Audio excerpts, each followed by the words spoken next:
Welcome to our channel. Today, we're diving into the escalating tensions in the South China Sea, where the United States and the Philippines have deployed military assets in response to recent Chinese activity.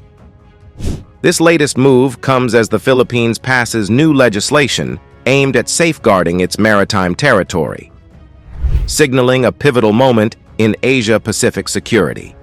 Stay tuned as we explore the unfolding situation, the international response, and what it means for the region. The South China Sea is one of the world's most strategically important waterways. Every year, trillions of dollars in trade pass through this region, making it a crucial artery for global commerce. But it's also a hotspot for geopolitical tension. For years, China has laid claim to most of the sea, clashing with several nations, including the Philippines, Malaysia, and Vietnam, who assert their own claims based on international law. In a bid to strengthen its stance in the South China Sea, the Philippine government recently passed new maritime laws that outline clearer boundaries and expand its ability to respond to any incursions. The move is part of a larger national strategy to protect its maritime territories, and it comes at a time when confrontations with Chinese vessels have been on the rise. The United States and the Philippines have a long-standing military alliance, which has become a focal point in the latest developments. Following the passage of these new laws, the U.S. has signaled its commitment to supporting the Philippines by deploying additional naval forces to the region. This move reinforces the strategic alliance aimed at deterring potential aggressions and ensuring freedom of navigation in the South China Sea. In response to these actions, China has ramped up its own maritime patrols and warned both the United States and the Philippines of the consequences of what it sees as provocations. Chinese officials have repeatedly stated that any interference in the South China Sea is an infringement on its sovereignty. This stance has raised concerns among neighboring countries and intensified calls for diplomatic resolution to prevent further escalation. China has published baselines for a contested shoal in the South China Sea it had seized from the Philippines, a move that's likely to increase tensions over overlapping territorial claims. The Foreign Ministry on Sunday posted online geographic coordinates for the baselines around Scarborough Shoal. A nation's territorial waters and exclusive economic zone are typically defined as the distance from the baselines. Both China and the Philippines claim Scarborough Shoal and other outcroppings in the South China Sea. China seized the shoal, which lies west of the main Philippine island of Luzon, in 2012, and has since restricted access to Filipino fishermen there. A 2016 ruling by an international arbitration court found that most Chinese claims in the South China Sea were invalid, but Beijing refuses to abide by it. Ships from China and the Philippines have collided several times as part of increased confrontations, and the Chinese Coast Guard has blasted Philippine vessels with water cannons. China's move came 2 days after Philippine President Ferdinand Marcos Jr. signed 2 laws demarcating the government's claims in the disputed waters. A Chinese Foreign Ministry statement said that the delimiting of the baselines was in accordance with a UN agreement and Chinese law. This is a natural step by the Chinese government to lawfully strengthen marine management and is consistent with international law and common practices, it said. The statement added that one of the laws signed by Marcos, the Philippine Maritime Zones Act, violates China's sovereignty in the South China Sea.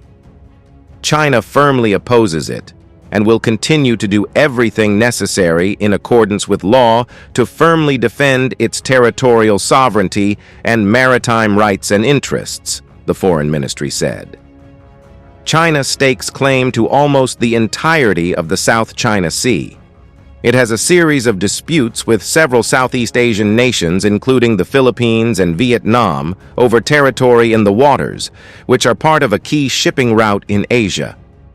The KIG includes Pag-asa or Thitu Island, the largest feature occupied by the Philippines, and Sabina Shoal, a disputed area with China where the Philippine Coast Guard had deployed a vessel for months only to remove it in October.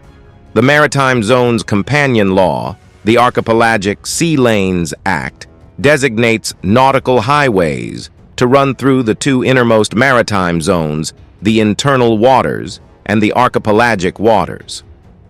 Jonathan Malaya, Assistant Director General of the National Security Council, told This Week in Asia that due to the absence of designated sea lanes, foreign vessels could essentially go anywhere in the Philippines' waters. But now with the sea lanes, they have to stay inside the lanes.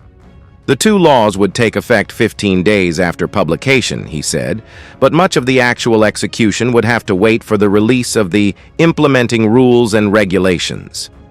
The text of both laws has not been publicly released, but based on copies made available to This Week in Asia, the rules initially designate 3 archipelagic sea lanes for foreign vessels to exercise right of passage. Above these sea lanes are the assigned air routes for foreign aircraft. The sitting president has the power to adjust or replace these sea and air lanes. The sea lanes law also makes foreign ship and air operators liable for damages resulting from non-compliance with the code, and foreign governments responsible for damages caused by their air or sea assets that do not obey the regulation. In response, Beijing said it strongly condemns and firmly rejects this, as the move gravely infringes upon China's territorial sovereignty and maritime rights and interests in the South China Sea. The Foreign Ministry in a statement denounced the establishment of the Kalayaan Island Group, which it claimed infringes upon China's territorial sovereignty and is illegal and invalid. It added that the Philippines' attempt to whitewash its illegal claims and actions in the South China Sea by adopting the Maritime Zones Act in the name of implementing UNCLOS is illegal and invalid, and China will firmly respond. The ministry also summoned the Philippine ambassador in Beijing to receive solemn representations outlining China's objections to the laws, Reuters reported. The new laws and Beijing's strong reaction have raised concerns over tensions again escalating in the South China Sea amid a relative lull in hostilities in recent months following standoffs, including boat rammings and a violent confrontation, which left a Filipino sailor with a severed thumb that was later surgically reattached. The recent events underscore the South China Sea's status as a strategic flashpoint. The involvement of major powers like the U.S. and China in the region impacts not only those directly involved, but also the entire Asia-Pacific. As countries like Japan, Australia, and others monitor the situation closely, there's growing momentum for a united regional response to uphold international norms and promote stability. The South China Sea remains a region of both opportunity and tension, with its future uncertain. As the United States, the Philippines, and China navigate these challenges, the international community will be watching closely. We'll continue to provide updates on this evolving story, so make sure to subscribe and turn on notifications to stay informed.